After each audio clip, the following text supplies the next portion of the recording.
하나님께서 왜 이스라엘을 특별히 선민 삼으시고 또 애굽 나라에 살고 있던 그들을 이끌어내셨을까요? 뭐 이유가 뭘까요? 하나님은 이스라엘을 세계 열방 가운데서 제사장의 나라로 삼기 원하셨어요. 여러분, 제사장이 하는 일이 뭘까요?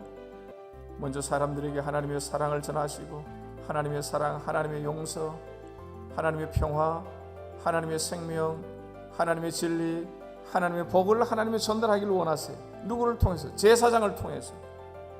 하나님께서 일제치하에서 신음하던 우리나라를 하나님의 방법대로, 하나님의 뜻대로, 하나님의 때에 은혜로 해방을 시키시고 광복을 얻게 한 것, 또 하나님이 우리나라를 세계의 제사장 나라 삼기를 원하시는 하나님의 목적이 있다는 거예요.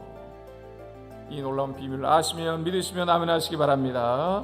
자, 드디어 하나님께서는 신의 산에 올라온 모세를 통해서 모든 율법의 핵심이자 가장 본질이라고 말할 수 있는 십계명을 하나님께서 두 돌판을 통해서 기록하시고, 그리고 그 십계명을 모세에게 이스라엘 백성들이 전하라고 주시는 거예요.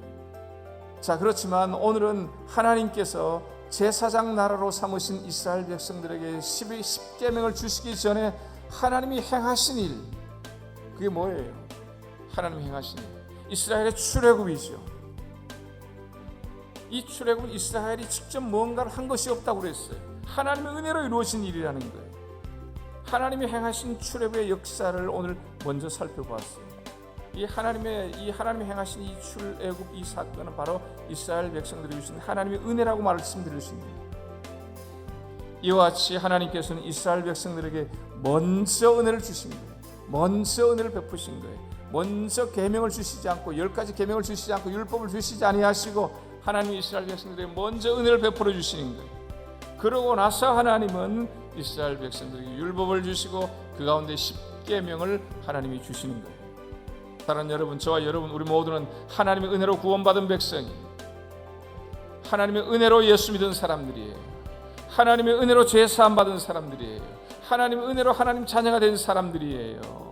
이제 우리가 하나님 옆에 은혜 받았으니 우리가 하나님 백성답게 살아야 할 터이고, 하나님 자녀답게 살아야 될 것이고, 우리가 제사장 나라로서의 그 사명을 감당하셔야 될 터이고요.